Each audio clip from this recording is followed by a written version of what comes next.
This video is brought to you by TrueFire. Over 2 million guitarists use TrueFire lessons to increase their guitar skills in a wide variety of musical styles. Learn, practice, and play with TrueFire.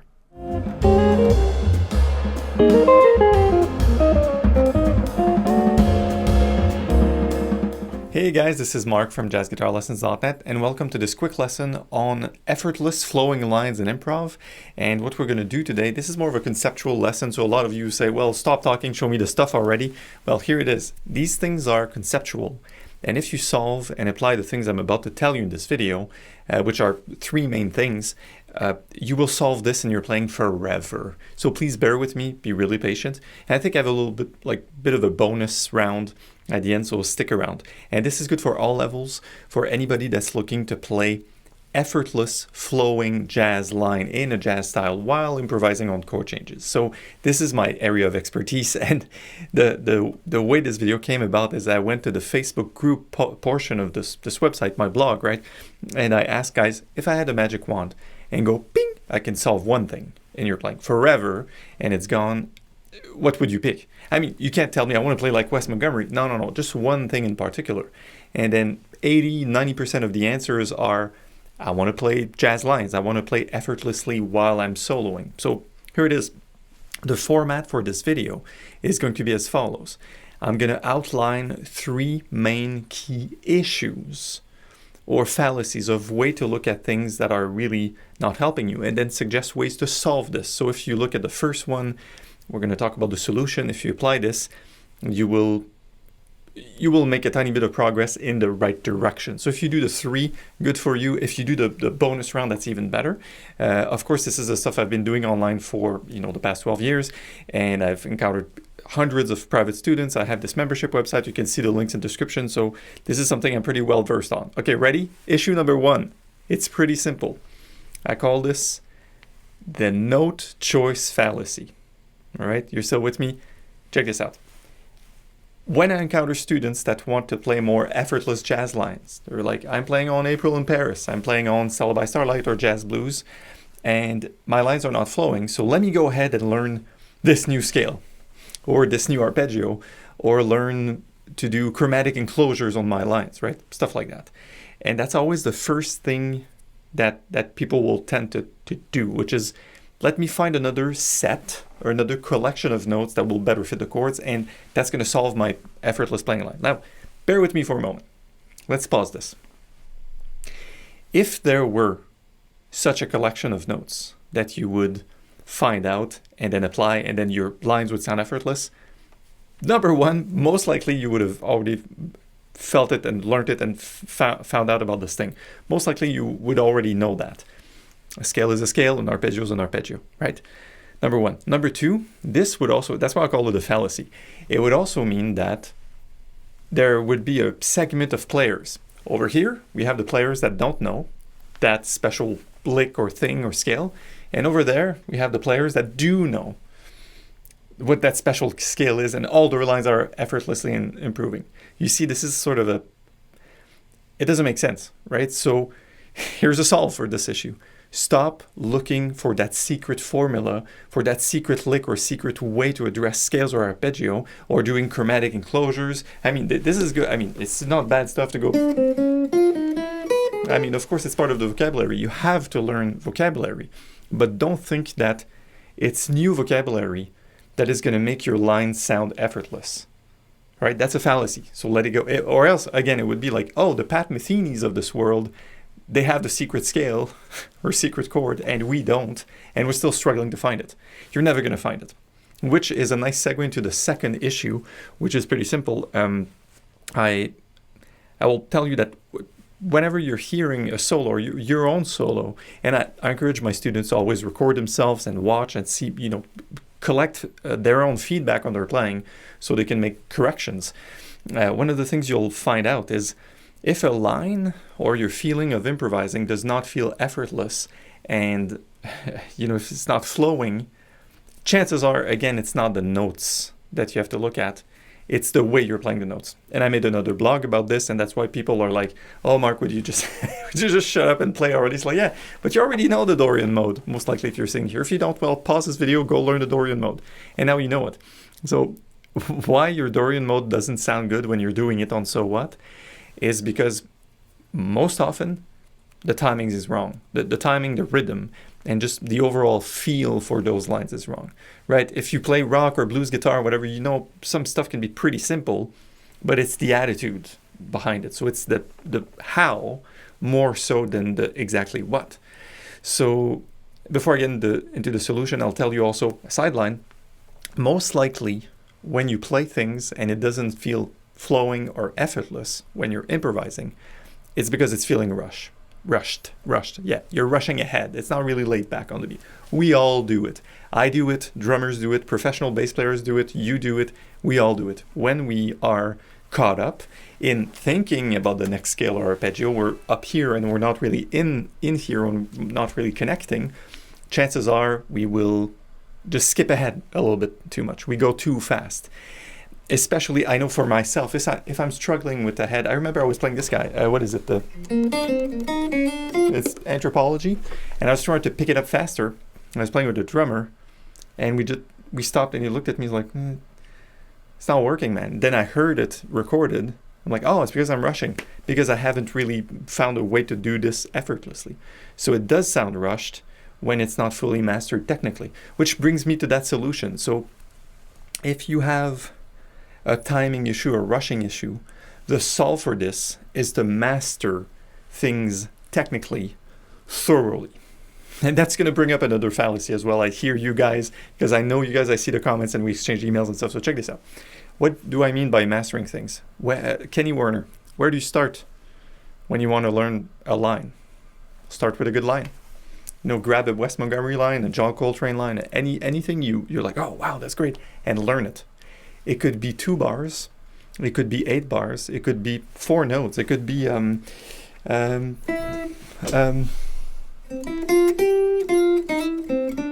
what's that lick again? Or is it, you know, there are certain licks in jazz that people hear. They made a video about this, right? The lick, whatever.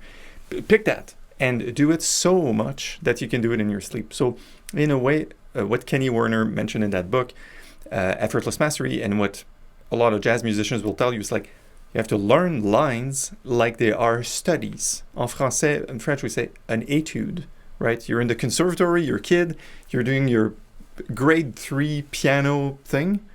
So you have a piece, a performance to do, but then here's this étude. And the étude is meant to perform a certain specific set of skill. So in jazz, the fallacy is like, no, Marc, whenever I improvise, it has to be improvised. So I'm never repeating the same thing twice. That's only partially true. So check this out. I've been sitting here, 5-10 minutes talking to you. And of course, I was thinking about this yesterday. I was thinking about this in the shower. I'm like, oh yeah, this is what I'm going to say on YouTube.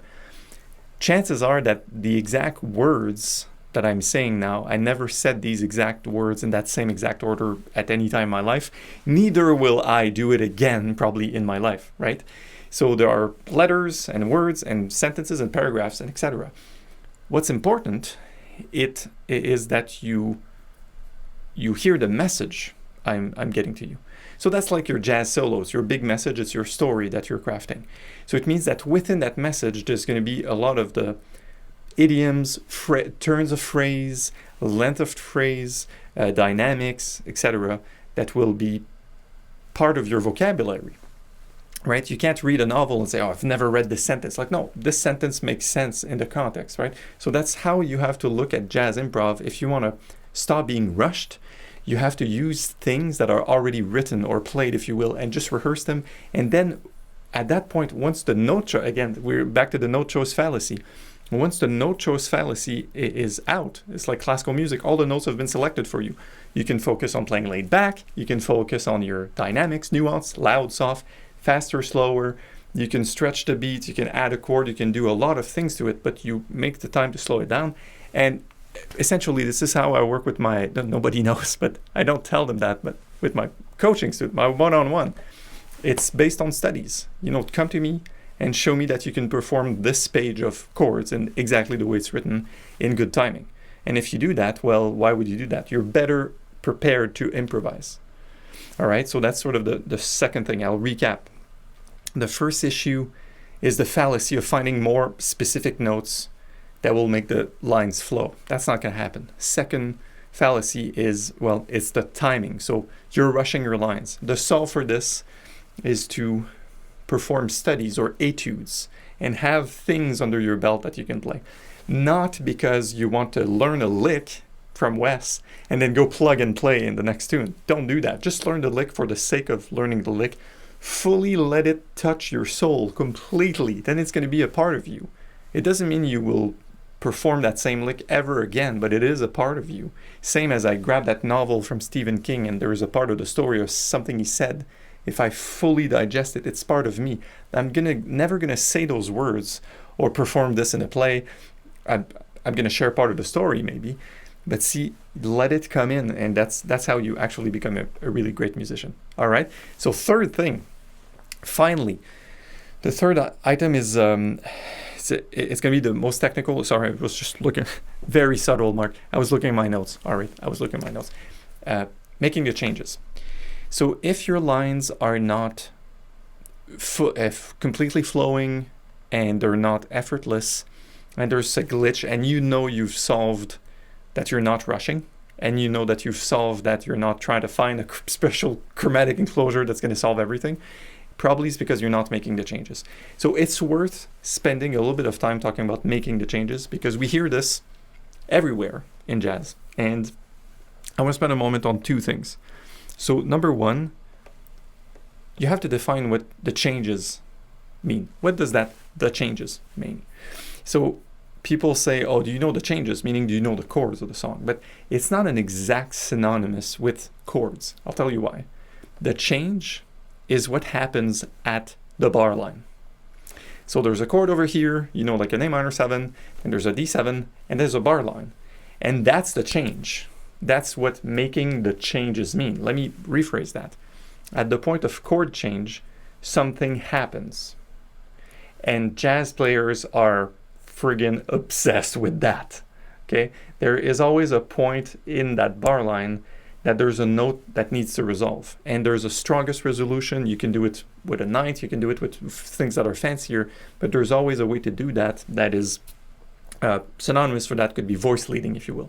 You can do voice leading when you're just playing single lines, right? You voice lead into the next chord to outline the change.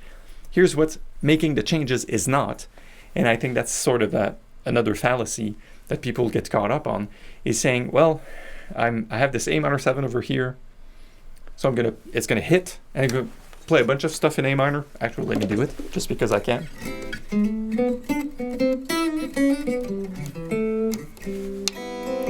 And then there's this E flat minor 9. Then, right?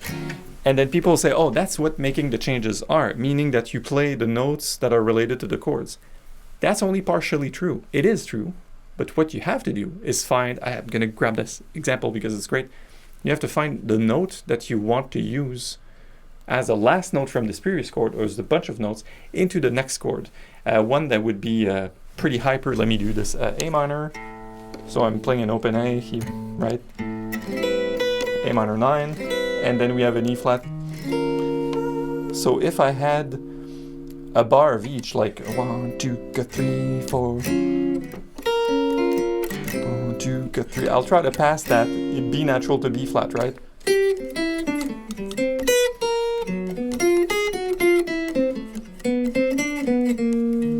But you sense I was on A. Then I could continue.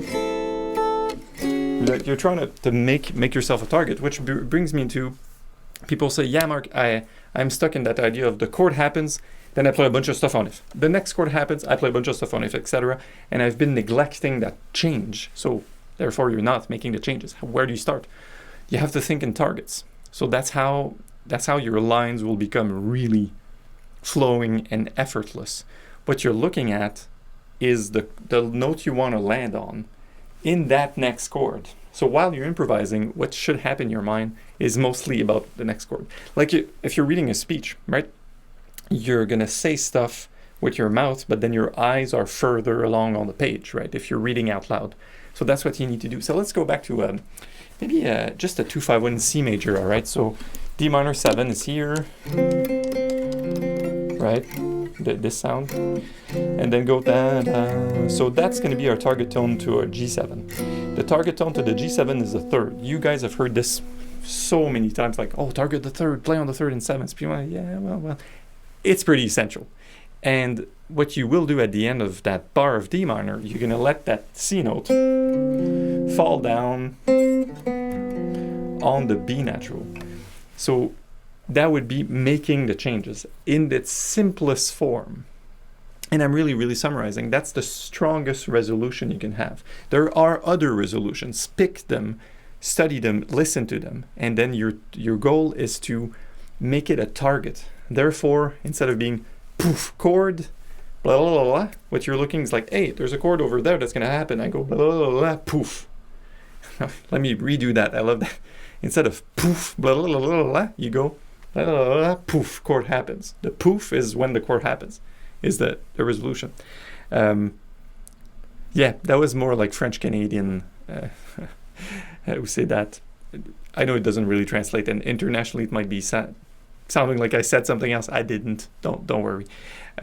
So that's it. That's how you run the changes. And one of the most effective ways you can start to do that, if you're really serious, is by targeting through 3/8 notes. So I'll give you an example. You're here on D minor 7, and you go 1, 2, 3, and 4, and 1. I'm descending the scale into it. And if you're able to do this systematically and consistently, then you can build phrases with targets like this and keep targeting. And as you get really good at this, then you have a choice. Do I want to target right on beat 1? Do I want to delay that? Do I want to anticipate? Do I want to not do it because I'm onto something else right now that's more interesting than me going to the resolution? So that's making the changes. All right, so let me recap what we talked about so far and give you the bonus. You want to make your lines effortless and flowing. So the first thing you have to do is stop looking for the magic chord. The magic chromaticism, the magic beats, they don't exist. So stop doing that. Second thing, your lines are probably rushed. I did this as a kid. I transcribed a Bill Evans solo because I believed I couldn't solo on Waltz for Debbie. I'm like, there's no way I'm going to improvise on that. So let me just grab Bill Evans solo. I played it at a concert for school, and then I heard the recording. It sounded like crap. Like, why did it sound like crap? It's the same notes as Bill Evans. It was all rushed. It was all wrong. But I was playing the right notes, all the right notes, but it felt wrong. So a solve for this is I would have needed to work on this Bill Evans solo for 6 months and not a week to not just learn the notes, but also learn how it's played. And so if you want to improve your jazz skills and improvisation, pick things that you learn as etudes, like studies, and don't even think of applying any of this on any song. Just learn them for the sake of increasing your vocabulary and learning things. Let things touch your soul. And thirdly, making the changes that I just said. Refrain from having separate chords happening and trying to do stuff on chords, and focus on what happens when the chord is changing. That's where the juice is. That's where all of the juice is. You can people say, should I do 3, 5, 7, 9 arpeggios? Like, yeah, you can do that. But if you just did that thing, you would make the changes. And therefore, if you stop rushing and you make the changes, it's going to sound awesome. Bonus step. All right. I do work with people. And if you're interested in seeing if we could work together, I can build you a custom plan, follow you for a few months, and see how we can increase your skills. You can see the link in the description. Also, check out TrueFire. My friends at TrueFire, we have a discount for you, which you have an all-access membership. You want to have etudes and studies and stuff, that's the place to go. It's gazillions of videos and stuff that's really well laid out in SoundSlice, etc. And thanks to Zach, special shout out. Thanks, Zach, for your link and your discount to my subscribers. So the fourth step is, if you've been doing certain things, try to increase your jazz improv. And you're looking back at the past 6 months, and you're looking back the past year, past 5 years, and you haven't really moved the needle, probably something's wrong. So if you want to talk about that, book a call with me. That's free of charge, of course, and we can just see how we could work together if I can help you. If I can, it's always like no worries, no foul, no harm. I can't help you. But if I can, I will suggest a plan of action for you. And the thing that I'm going to say is, what can you expect to improve if you're looking at 5 years and you went from something like 100 and you went to 106 after 5 years? Well, why do you think that doing the same things you did for 5 years is going to take you to 150? It won't. So that's the point. My bonus round is to change the things that are part of you. You have to change the things that are part of you. You have to change the way you approach them. So often this is the part that hurts the most, and it's hard on the ego and it's hard to accept, but you will have to modify the way you approach things or the way you believe like things should be a certain way and they're not. So that's requiring a certain amount of letting go, to speak in spiritual terms, right? So this is my bonus round. Make sure you keep an eye on your approach and keep an eye on that fire. Go like, no, I don't want to do that. Why is that? Well, maybe it's because the results are on the other end of that resistance inside of you. So if you can let go of the resistance, a lot of beautiful things happen. This is one of the things I work on with my students. Like, yeah, dude, you really pushed and you broke in through the resistance. That's it. You have to surrender to it. All right, so on that note, I'm Marc from jazzguitarlessons.net. Improve your jazz guitar playing with a real teacher. Please make sure you like and subscribe this video. Plenty more to come from. Plenty on the YouTube channel already. Plenty of stuff that's for free on the blog, songs, chord melody, etc. And I will see you in the next video. Take care. Thank you.